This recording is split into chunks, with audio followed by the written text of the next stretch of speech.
Next up, adult anxious attachment. This is something I recently started learning about what it actually is. And it's so much more than just like people pleasing tendencies. Something I've struggled with is the people pleasing thing, or trying to appear as something in someone else's eyes to be part of the tribe or to be accepted, all of this. But it's like, it's such a devaluation of the self and not authentic. And what we want is authenticity. I've lived most of my life, unfortunately, not pursuing that which I found valuable. Whoops. I found valuable,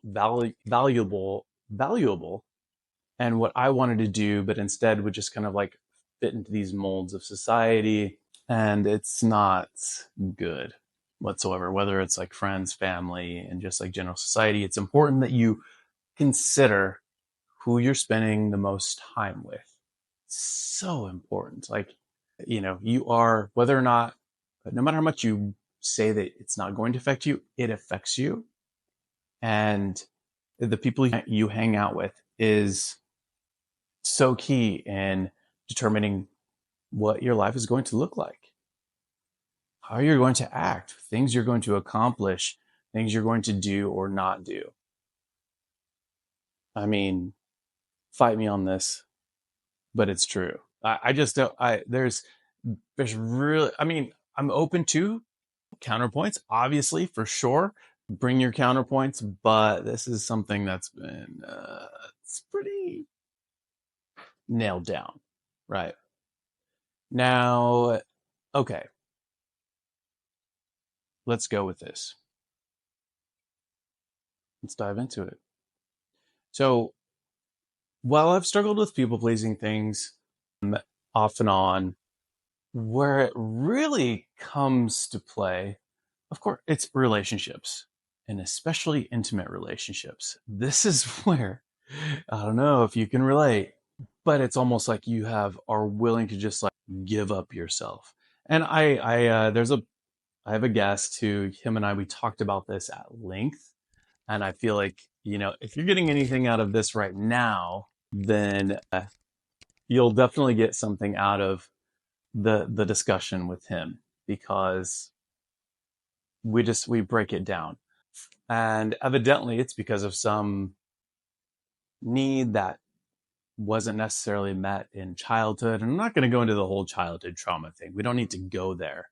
But it's likely that there was something in childhood where a need wasn't met in you, or love was kind of a conditional thing, right? If I behave like this, then I'll be accepted and loved and get that confirmation that I am valued. But if I show any anger, or if I show any sadness, if I show any, well, especially anger, if I show any of these emotions that are quote unquote negative, then that's when, sorry, you're not good. You're not good enough. That's not acceptable.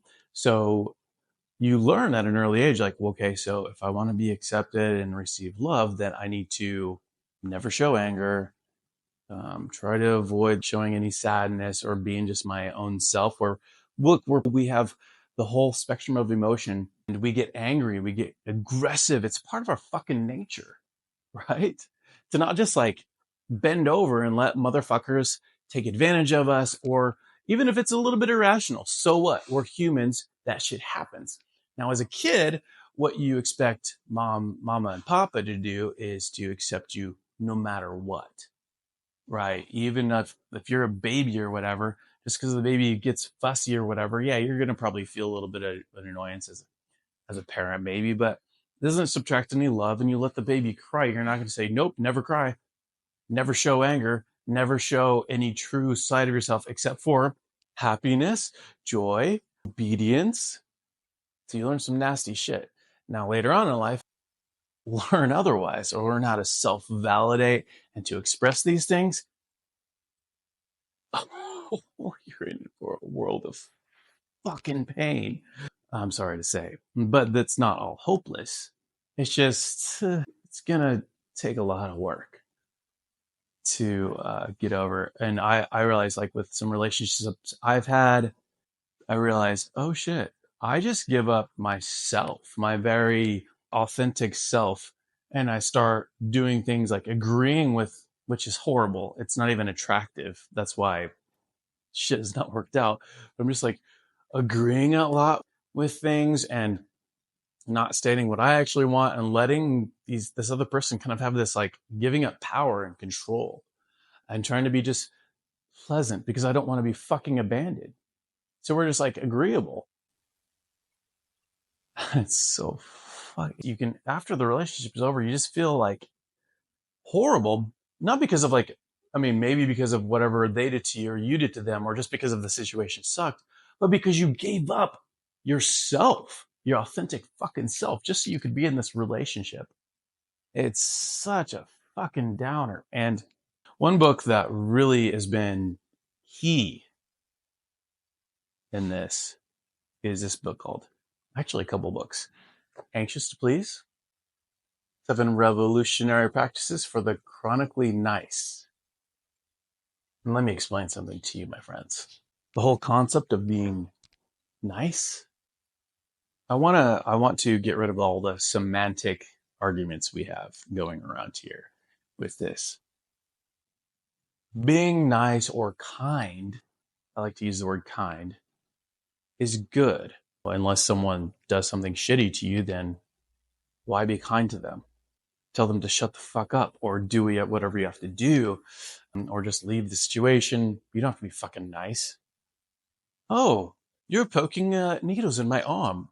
Uh, I don't like to confront or get angry about things, but it'd be nice if you could stop. But okay, really? No, actually, no, it's okay. Go ahead, just keep poking needles in my arm, and we'll somehow make this work out. On an emotional level, I would say it's actually a lot worse than just that, unfortunately. So, being kind is one thing in general, but this need to be chronically nice is fucked up. And it's based on a system that you developed early on in life because it made sense. It was the only way you could survive. If you're a kid, especially very young, you do whatever you have to do to fucking survive. Because if you're kicked out um, of whatever, like, nuclear family you're in, chances of survival are not great.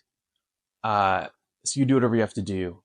But this whole nice thing, when I'm talking about it, is like you're just nice to the point where you put up with so much shit and you tend to just blame yourself when everything goes wrong, anything goes wrong.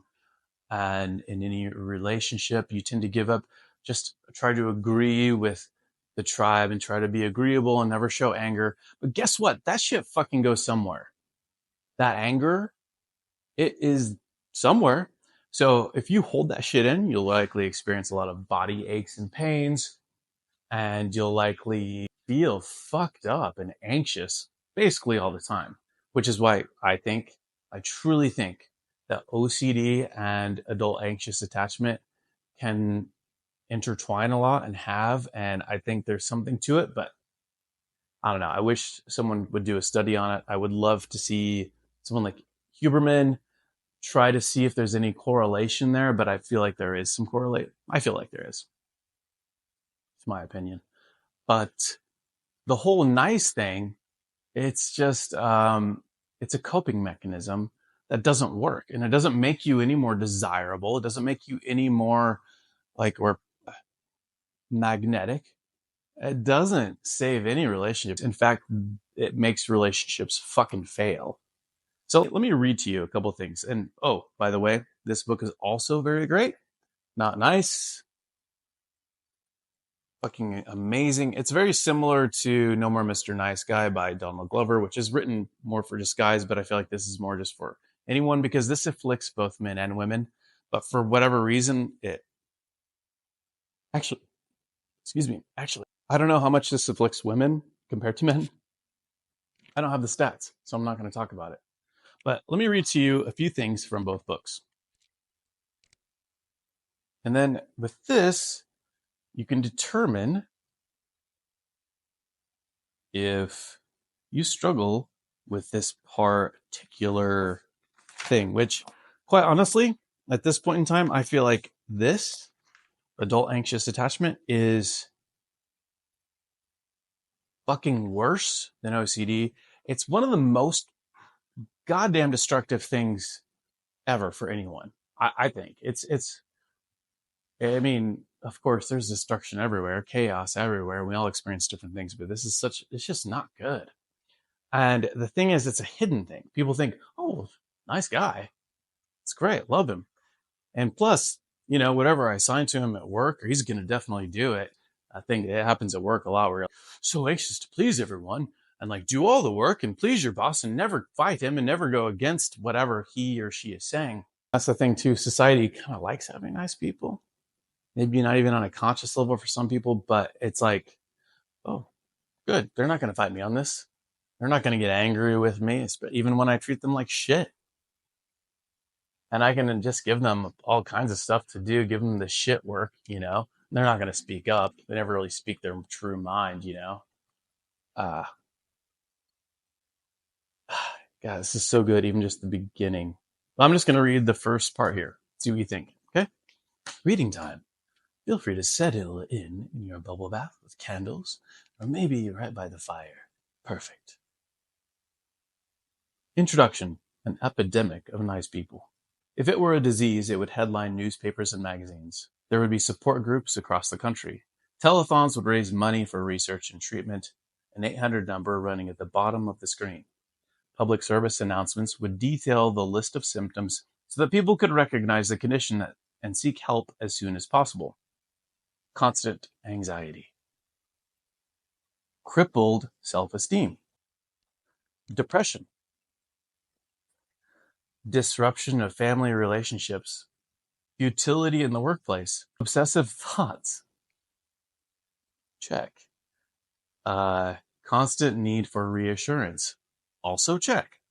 Undermined romantic intimacy. God, this is just, it's a check mark for her. Every single box is a check mark for me. I don't know if it hit you the same, but it's all right. I'm holding it. I can see where I've been, how I've done things.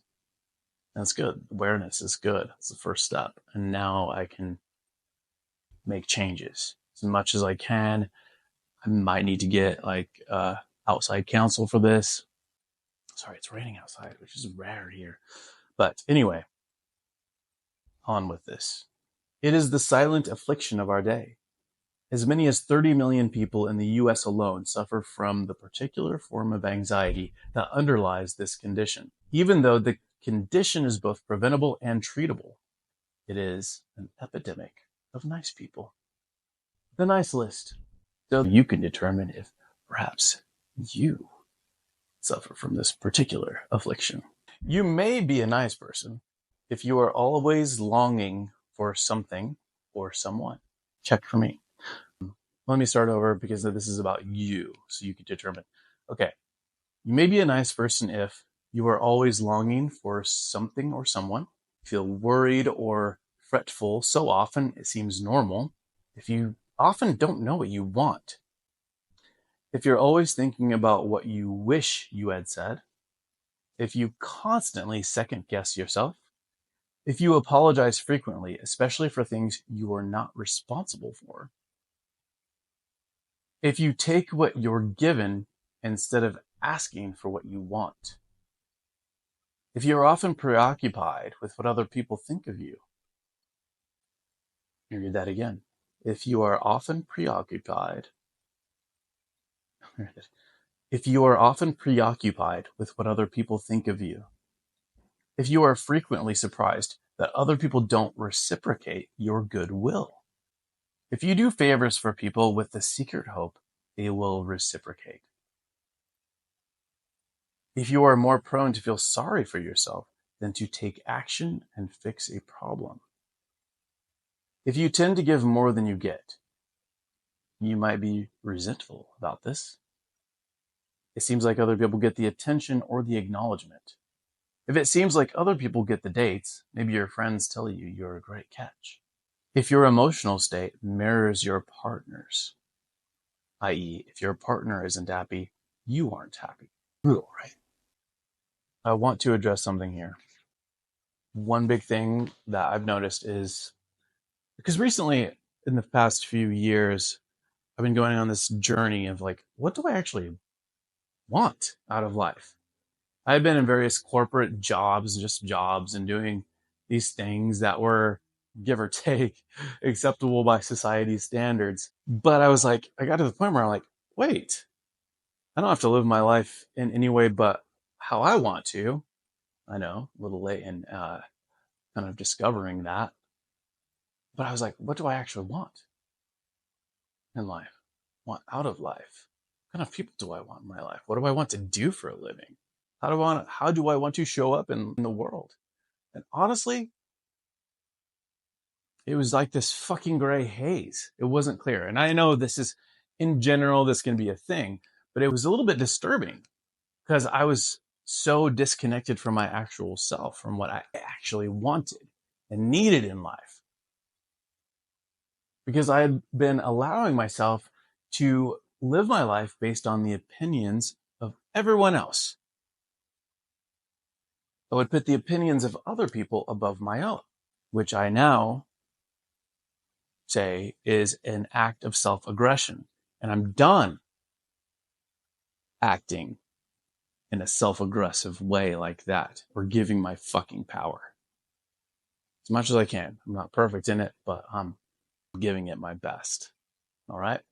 And that's something you're going to have to do because it's not fucking easy breaking these like things that you've literally just developed as ways to cope and work with life. Right. I think there's some more here. Oh, okay. Yeah. This I want to definitely touch on here. Okay. Nice people traits. We'll see once again if this resonates with you as it did for me. Anxious to please, especially the central people in their life, parent, spouse, girlfriend, boyfriend. Show anxiety in relationships by clinging, ingratiating, and over adapting. Overly concerned with what others think of them. They are continually surprised when they are rejected. Don't have good judgment about when to disclose thoughts or emotions and to whom. They minimize the faults, flaws, and dangers of people they are attracted to or involved with. Will often minimize their unhappiness and tell others that they are much happier than they really are. Are out of touch with the full range of their anger and aggression. Emotional baseline of nice people. Believe that their safety and happiness depend on their ability to please the significant woman or man in their life. Crave recognition and affirmation of their goodness. Are often troubled by romantic longings and obsessions. Use relationships to mask their inability to love themselves. Idealize others. Find their own happiness to be elusive and fleeting. Believe that they will never get what they really want. Often feel that they have no control over their sexual fulfillment. And last, perhaps the most sad about it, or sad emotional baseline, that is, feel contempt for their own nice person traits and hate their need for love, affection, reassurance, and sex. I recommend reading this book and the book Not Nice. There's so much to go over to unpack there.